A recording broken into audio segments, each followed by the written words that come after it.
j'espère que vous allez bien. Alors bienvenue dans une nouvelle vidéo. Au titre, je pense que vous savez déjà quelle vidéo que je vais vous présenter. Alors bienvenue sur ma chaîne Hélène's Univers. Je m'appelle Immacula Hélène Cyprien.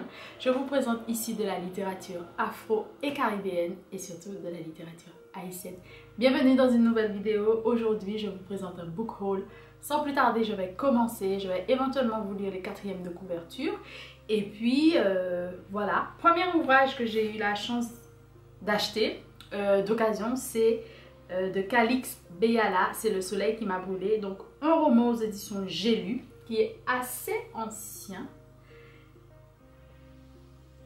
Qui se présente comme ceci. Donc, je pense que vous connaissez Calix Beyala. Moi, je l'ai connu avec L'homme qui m'offrait le ciel. C'est un exemplaire qu'on m'a offert deux fois. Une première fois en poche et une deuxième fois en grand format par deux personnes totalement différentes. Donc, une personne de ma famille quand j'avais à peu près... je sais pas, j'étais adolescente, j'étais au lycée, je crois. Ou peut-être au collège. Et la deuxième fois, c'est un ami de l'université. Je remercie ces personnes également pour les ouvrages qu'ils m'ont donnés. Sans plus tarder, je vais vous lire un peu et vous dire qui est l'autrice. Donc, elle est née au Cameroun, elle fait ses études en Afrique et en Europe, puis elle s'installe à Paris. Elle raconte en général le continent africain ou encore sa vie en France, la vie en France, etc. Pas mal de choses à dire sur cette autrice, j'aurai l'occasion de vous en parler. Je vais vous lire la quatrième de couverture tout de suite. Alors, d'abord, il y a les astres, les grandes étoiles familières, compagnes des joies et des malheurs, et le soleil qui couvre au ventre de la femme d'Afrique. Et puis il y a l'homme, celui qui engendre et disparaît, qui parle, ordonne, commande, règne en despote absolu. Celui à qui la femme se donne depuis des millénaires, celui qu'elle subit et qu'elle recherche toujours. Esclave de Dieu qui n'existe plus.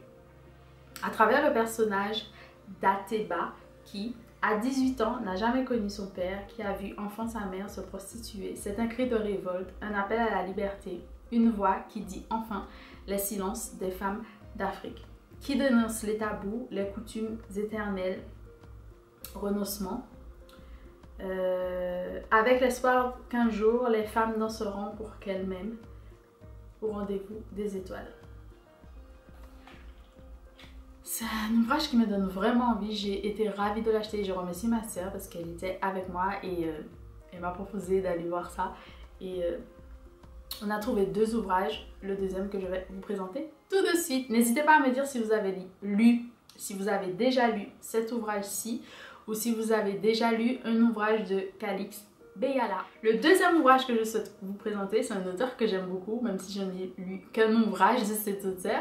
Et je pense que l'année prochaine, j'en lirai d'autres. J'aurai l'occasion de vous en parler.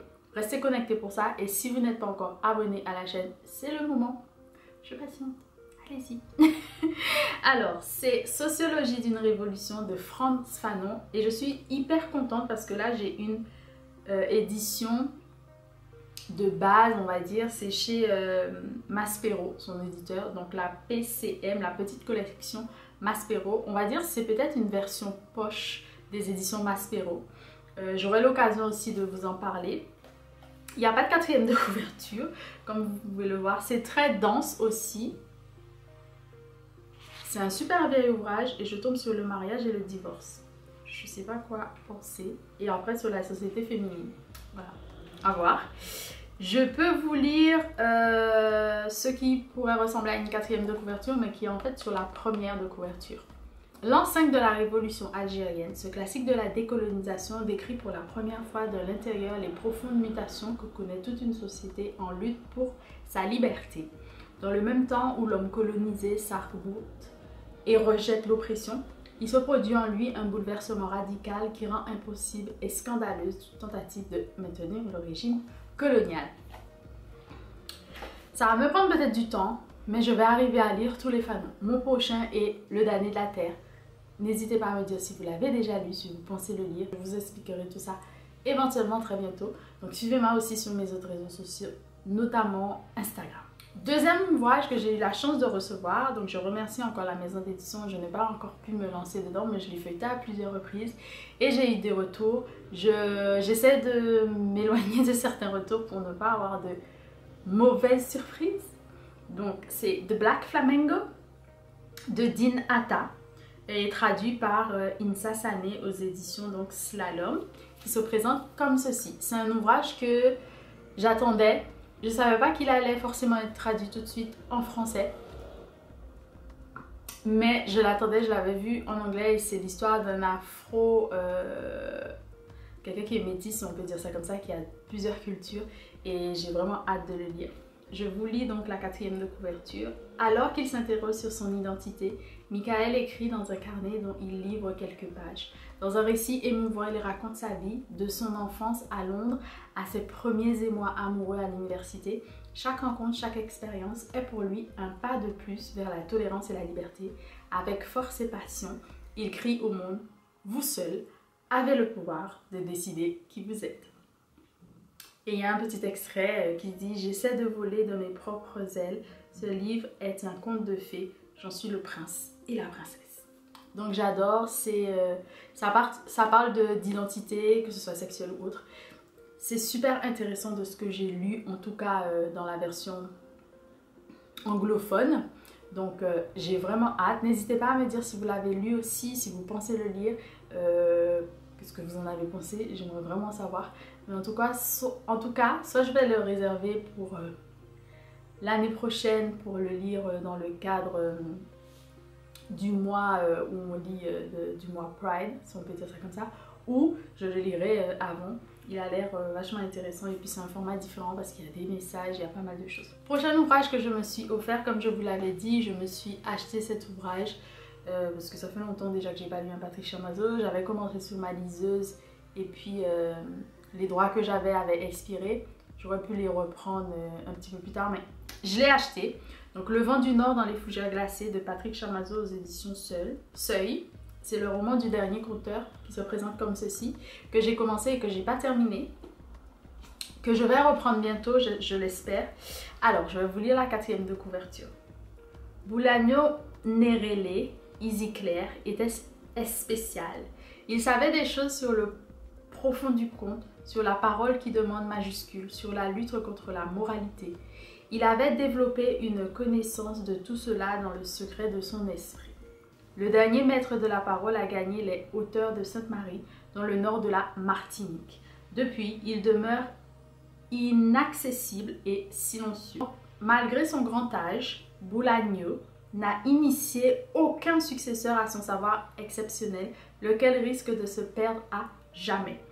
Avant que son retrait ne soit définitif, des gardiens de la tradition orale se lancent en convoi sur ces traces improbables dans les mornes pour qu'il désigne un héritier et lui offre en legs le secret de sa poésie. Entre tradition et modernité, entre rire et mémoire, entre passé et futur, entre la vie et la mort, il se retrouve plongé, sans le vouloir, dans les complexités insondables du monde de la parole que symbolise le vent du Nord. C'est vraiment vachement intéressant. Moi j'ai commencé, j'ai trouvé ça très beau et très intéressant. J'ai hâte de connaître la suite. N'hésitez pas aussi à me dire si vous l'avez lu, si vous pensez le lire. J'ai hâte de terminer. J'ai vraiment beaucoup d'ouvrages à terminer malheureusement parce que c'est comme ça. Mais je vais devoir m'y mettre et continuer. Je vous invite même à aller voir une précédente vidéo où je parlais de la mort dans la littérature afro plutôt.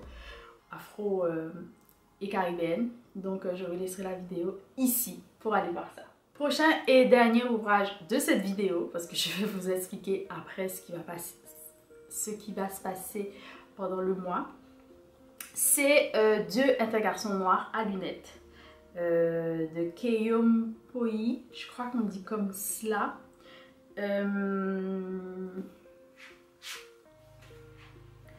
C'est un ouvrage que j'ai vu passer, j'ai vu une interview également et je voulais absolument lire cet ouvrage. Je ne sais pas encore quand je vais le lire, mais je trouve ça très beau. Alors ici, je vois La Belle Étoile. Je ne sais pas si c'est une collection, c'est la maison d'édition, pour être sincère avec vous.